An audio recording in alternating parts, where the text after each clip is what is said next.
Considero este uno de los mejores canales de contenido dragonbolesco de la historia de internet. Fermac. Lo he estado viendo estos últimos meses y la verdad el tipo tiene un análisis muy bueno. Vamos a checar aspectos indefendibles de Dragon Ball Super.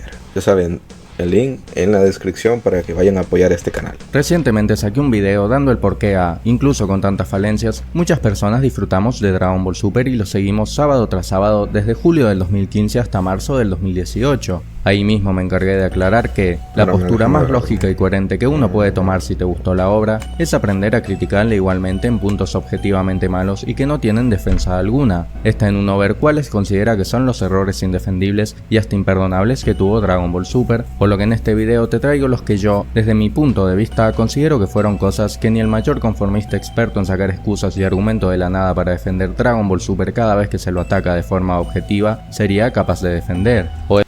Está interesante el concepto que nos está planteando, ¿no? El tipo nos va a presentar cosas indefendibles de la obra. Cosas que, pues, ya les he dicho yo muchas veces que los fanáticos de Dragon Ball son una cosa pero monstruosa. Terrible, no les puedes decir nada. Vamos a ver la polémica. Eso me gustaría creer porque he visto a gente incluso defendiendo el choque de poderes entre Goku Blue y Krillin. Por lo que una vez presentada la idea central del video, proseguimos con el mismo. Esa intro es increíble. Qué pedazo de intro.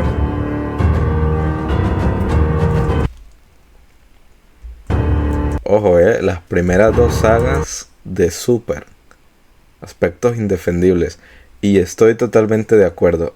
O sea, está bien. Quizás en la película nos plantearon la película un poco resumida a lo que nos quería mostrar Akira Toriyama. Pero es que lo del anime es una cosa pero horrenda. O sea, no sé, al menos hubiesen metido más cosas. Creo que pudo haber durado hasta más si hubiesen explicado más cosas. Haber planteado un escenario más interesante.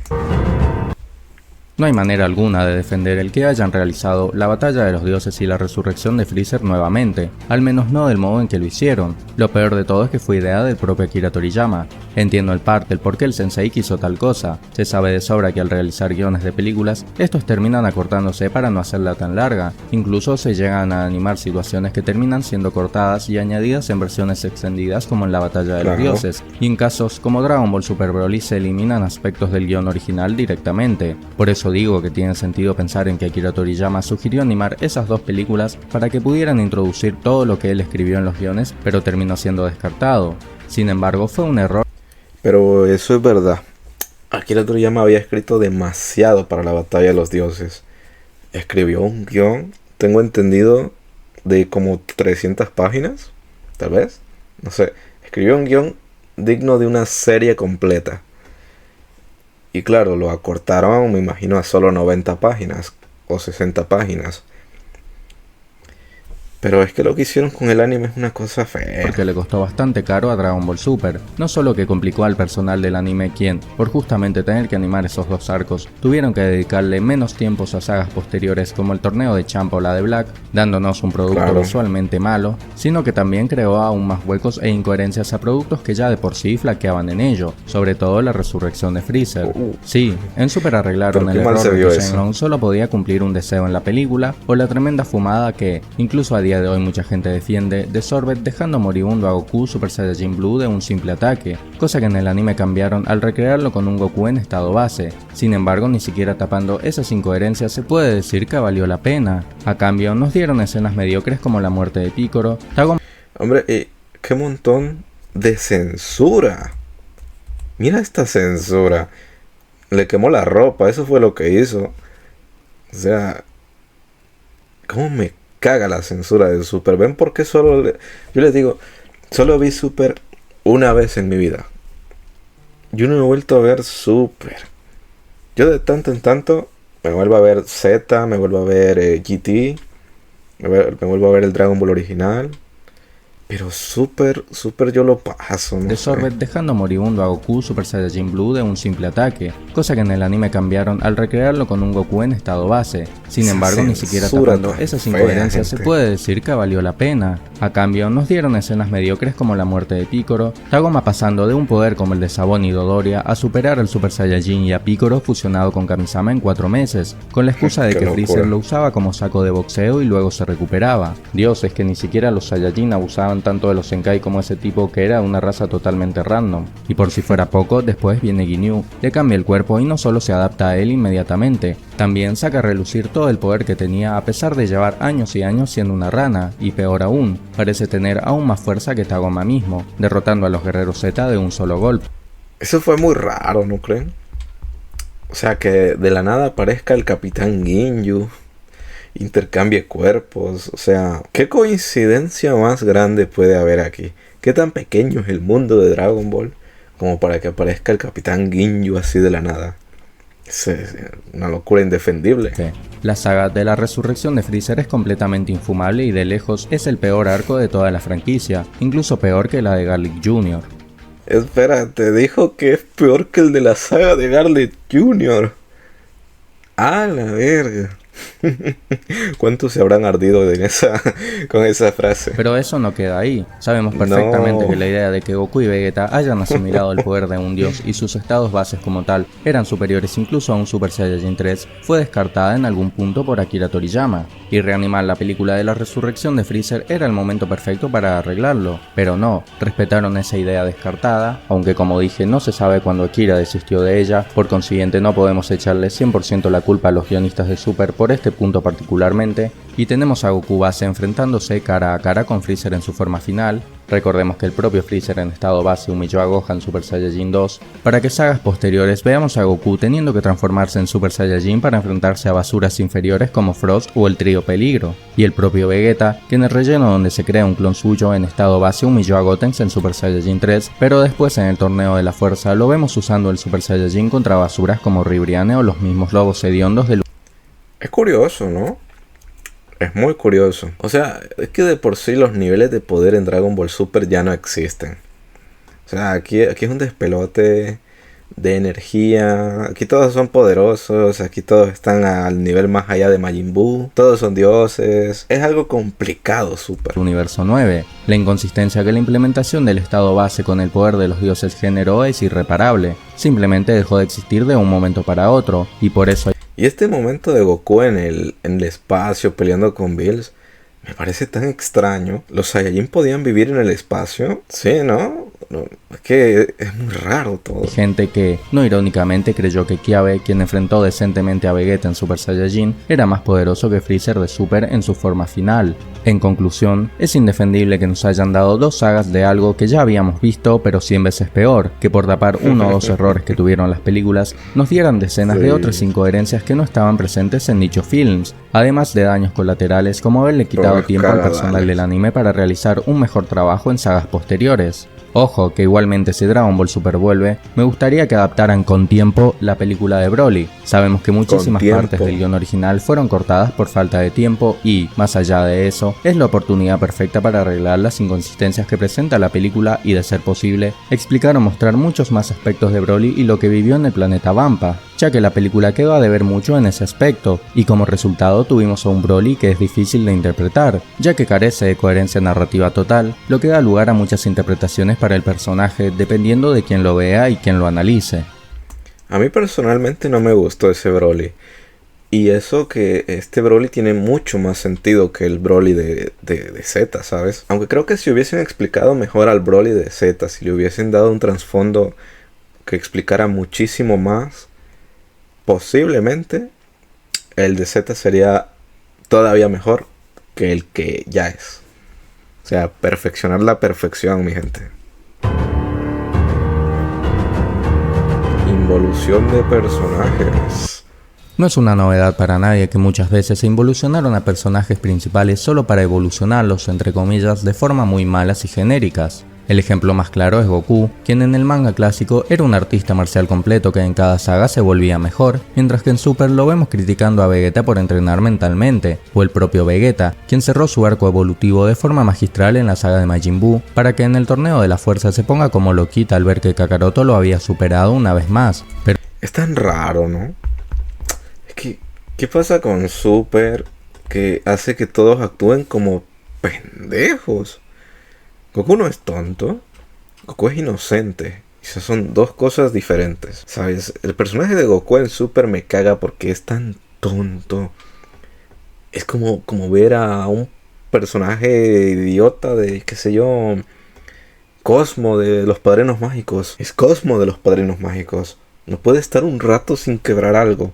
O sea, no me gusta. Goku no es tonto. A Goku le gusta pelear y es inocente, es como un niño, pero no un tonto. O el propio Vegeta, quien cerró su arco evolutivo de forma magistral en la saga de Majin Buu, para que en el torneo de la fuerza se ponga como loquita al ver que Kakaroto lo había superado una vez más. Pero en este punto voy a hacer hincapié en Gohan, debido a que si bien las involuciones de Goku y Vegeta son clarísimas, al menos involucionan respecto al manga de Dragon Ball, el cual terminó hace muchísimos años, pero Gohan, su evolución seguida de involución se repite constantemente dentro de Dragon Ball Super, lo cual lo vuelve incluso. Un problema con Gohan que yo veo es que como que no saben cómo tratar con este personaje. No sé, es que es tan complicado, supongo, tener que tratar con el hijo de Goku. ¿Sabes? Y me llega que, por ejemplo, quieran hacerlo como un investigador, que le va bien en la vida, un hombre trabajador, productivo, que eso está bien. Pero como que luego no hayan cómo meterlo en la historia, ¿no? Peor, la mayor prueba de que narrativamente, Super no le prestó atención ni siquiera a la escritura del arco anterior antes de comenzar el siguiente. Dragon Ball Super arranca con un Gohan que, al igual que al inicio del arco de Majin Buu, se había alejado de las artes marciales y su poder disminuyó. ¿Qué sucede en el arco siguiente? Gohan, incluso tras ver la amenaza universal que era Bills, no entrenó en lo absoluto y por consiguiente con la llegada de Freezer no pudo hacer nada para defender a la Tierra y quedó completamente humillado por un Freezer en su primera forma. Muchos podrán argumentar, bueno, a Gohan nunca le gustó pelear, ¿qué tiene de malo que se haya alejado de las artes marciales? Te compraría ese argumento si no fuese porque, al final del arco de Golden Freezer, Gohan le pide a Piccolo que lo vuelva a entrenar. Tras ver lo que se sentía perder a la Tierra, a Videl y a Pan, supo que tenía que encontrar la manera de combinar su vida cotidiana con entrenamiento para poder defenderlo. Arco siguiente se presenta la mejor oportunidad para que el personaje enfrente enemigos lo suficientemente poderosos como para recuperar parte de su fuerza y aprender aún más. Pero no, rechaza la invitación por una reunión importante. En la saga de Black no hay indicio alguno de que Gohan haya estado entrenando. Su percepción de la realidad está tan alterada que, incluso viendo a un Trunks del futuro nuevamente en su línea, pero bastante demacrado y con ropa claramente apocalíptica, no se le ocurre preguntarle a qué se debe su visita. Para el torneo de la fuerza es... Oye, qué raro eso, ¿no? Eso está raro. Carajo, no me acuerdo bien de la saga de Black. Mira, tendría que ver de nuevo, es que me caga súper. Pero qué raro que Gohan le aparezca aquí, de repente aparezca Trunks del futuro y no le dé por preguntar cómo está su línea de tiempo o algo así.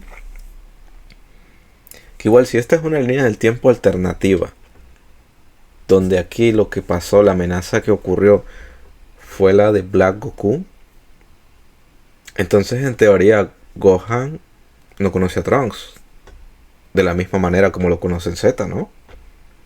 En teoría. Apocalíptica, no se le ocurre preguntarle a qué se debe su visita. Para el torneo de la fuerza es recién cuando el personaje decide entrenar seriamente, recuperando su estado místico. ¿Tanto tiempo dejó pasar para ponerse a entrenar serio tras su promesa de proteger a Videl y a Pan? Pero bueno, al menos esta vez sí cumplió. ¿Qué pasa tiempo después en Super Hero? Gohan está nuevamente oxidado, dejó de entrenar por completo y cuando Piccolo lo... Ey, es verdad. A ver, yo me vi esta peli hace poco. Es verdad, Gohan dejó de entrenar otra vez y se dedicó a los estudios. ¿Pero por qué? ¿Por qué Gohan no se decide? Por eso, suelta la tremenda babosada de que para qué voy a entrenar si están mi padre y el señor Vegeta. Gohan en Dragon Ball Super es un bucle infinito. No Dejo de puede entrenar, me dan una paliza, me motivo a entrenar, pierdo la motivación y así sucesivamente. Lo peor de todo es que con la excusa de que es un prodigio con gran potencial, le regalan una transformación fea que iguala o incluso supera a su padre y a Vegeta, quienes, a pesar de involuciones ya mencionadas, siguen entrenando sin parar durante todo Super. Lo peor es ver a fanáticos decir: no entendés al personaje de Gohan, a él no le gusta pelear, dejarlo ser feliz. Entonces, ¿para qué lo desarrollan entre comillas tantas veces diciendo que va a volver a entrenar? ¿O lo dejás como un personaje de fondo o cumplís con las palabras que le estás dando al personaje y lo mostrás entrenando como corresponde? Así transformaciones como el Bestia tienen, por lo menos, sentido narrativo. ¿Ustedes qué opinan de la transformación de Gohan? Yo me pregunto eso todos los días. O sea, entiendo que Gohan tiene un poder oculto, y eso lo dicen desde el principio de Z, que hace que sus niveles de poder exploten, pero como ves, es como un Hulk. Pero esa transformación bestia, gente, eso es demasiado. Y más porque la razón por la que se transformó es porque pensó que su hija Pan estaba siendo ahorcada por un soldado de estos, de la Red Ribbon. Está bien. En teoría, eso haría estallar a cualquiera, pero siento yo que no tiene tanto peso como ver al androide 16 siendo aplastado así como si fuese nada frente a él. No tiene tanto peso como ver a tu padre a punto de ser asesinado, ¿sabes? No sé. Tal vez si hubiesen hecho así como que la hija de... como que Pan en verdad corría peligro, de verdad corría peligro. No se pone, Cell la ataca, se la come o alguna babosada que realmente pueda salirse de control. Las escalas de poder, lo que les digo, las escalas de poder en Super son una cosa pero inexistente, gente. Sé que este tema es muy hablado y también sé que las escalas de poder y power-ups comenzaron a irse al carajo desde la saga de Freezer, con esos Zenkais convenientes que igualaban a los protagonistas con el villano principal, pero que haya ocurrido en la etapa Z no significa que sea defendible haber seguido cometiendo este error en Super. Está bien, la introducción de Ki Divino que no se puede sentir y simplemente se sabe que es altísimo no me parece mala. El problema está en hacer que personajes que jamás se sometieron a un entrenamiento como el de Goku y Vegeta alcancen o superen sus poderes como si nada. ¿Cuál es el punto de crear el concepto de Ki Divino si va a venir Gohan, el cual se rascó los huevos los últimos años, a enojarse y conseguir una forma que supera al de su padre y Vegeta? ¿De qué sirve que introduzcan el Ki Divino con la narrativa de que es increíblemente poderoso si va a venir Freezer y, en 4 meses de usar como saco de boxeo a un soldado suyo, va a rivalizar contra un Super Saiyajin Dios? Pero sin lugar a dudas el peor ejemplo es el de Trunks. Una simple rabieta le dio acceso al Super Saiyajin Rage, capaz de rivalizar contra Goku Black en Super Saiyajin Rose. ¿Por qué? ¿De dónde salió el aura azul del Super Saiyajin Blue en esa transformación? ¿Y por qué Trunks? O sea, entiendo, es el protagonista de esta saga, pero no sé, siento que Trunks nunca ha sido así como que digas, verga, vamos a, o sea, como Gohan, ¿verdad? Se le suban los niveles de ki por los cielos cuando se enoja. Y en cualquier caso, Super Saiyajin Rage. Esto no luce como un Super Saiyajin Rage. Esto luce un Super Saiyajin con ki divino. Y ¿saben algo? Creo que esto pudo haber sido genial con otro tipo de contexto. Así, no que se enoje, sino que consiga como que una... Ponle como la Genkidama, ¿va? Que todos den la energía. Como en la película de Broly, que todos le den la energía a él mismo. Inclusive Goku y Vegeta. Todo, una energía acumulada de dioses, todo. Eso hubiese estado épico. ¿Por qué nuevamente un personaje que jamás fue sometido a un entrenamiento divino llegó a ese nivel con solo enojarse? Pueden dar miles de excusas para defender estos aspectos, la más famosa de todas es que son guerreros prodigios, pero dale hermano, sé un poco más objetivo. ¿Cuál es el punto de mostrarnos a un Goku enfermizo con el entrenamiento durante todo Dragon Ball Super si personajes como los ya mencionados lo van a alcanzar o incluso a superar con solo mover un dedo? Pudo haber sido más simple. No arranques la nueva etapa de Dragon Ball introduciendo un concepto como el Ki Divino para mostrar lo increíblemente poderoso que es, si cada vez que la trama lo necesite vas a hacer que personajes que jamás se sometieron a entrenamientos divinos lo alcancen como si nada. Entiendo la Claro. necesidad de crear una transformación como el Super Saiyajin Dios y demás, pero al menos ponele más empeño argumental cuando vas a mostrar que otros personajes como Freezer o Gohan van a superar ese poder. Que Hit y Jiren sean igual o más poderosos que un Super Saiyajin Dios es irrelevante, son personajes de otros universos que jamás vimos y pueden exagerar su poder como quieran. Al fin y al cabo, hay miles de maneras por las cuales pueden ser así de poderosos, pero en casos como el de Trunks, ¿cómo obtuvo el Super Saiyajin Rage de la nada misma si capítulos atrás el poder del Super Saiyajin 3 le había parecido increíble? No sé, al menos hace un capítulo previo con el personaje entrenando en la habitación del tiempo, cosa que igualmente tampoco justificaría ese ki divino. Es verdad. Estos no entrenaron en la habitación del tiempo, ¿verdad? Oh my god, si no lo hicieron en esta saga, pues en verdad que hay muchos cabos sueltos que no se arreglaron, ¿eh? Que desprende dicha transformación. Repito lo que dije en un anterior video, criticar aspectos objetivos de Dragon Ball Super a pesar de que la obra te haya gustado como es mi caso, no te vuelve hater ni nostalfan ni términos similares, simplemente es no tapar el sol con un dedo y ser capaz de decir, aunque disfruté mucho de Super, esto otro y aquello son aspectos que no puedo defender porque sé que objetivamente están mal hechas. ¿Disfrutaste de Gohan Bestia, Trunks Super Saiyajin Rage, etc.? Perfecto, pero que eso no nuble tu juicio y te haga defender ambas formas a muertes cuando sin lugar a dudas tienen grandes falencias, por lo que una vez dicho lo que vine a decir, el turno es tuyo. ¿Qué opinas de los puntos tratados en el video? ¿Hay alguno con el que no estés de acuerdo? ¿Te gustaría ver la parte contraria a esto con cosas que Dragon Ball Super hizo de maravilla? Déjame saber tu opinión en la caja de los comentarios. Te estaré leyendo. Y como les dije, este tipo hace muy buen contenido de Dragon Ball. Honestamente, a mí lo que es Super no me gustó. Me gustó ver de regreso todo lo que es Dragon Ball y todo lo que Dragon Ball junto con el internet fueron capaces de armar. O sea, esa época entre 2018, como 2016, 2018, ¿verdad? No, 2014 a 2018 fue una época del internet que no se volverá a repetir en la vida, gente. Todos unidos, todo mundo unido para ver Dragon Ball Super al mismo tiempo. Era una locura, ¿sabes? Y entre semana estar viendo todo las teorías, análisis, cosas random.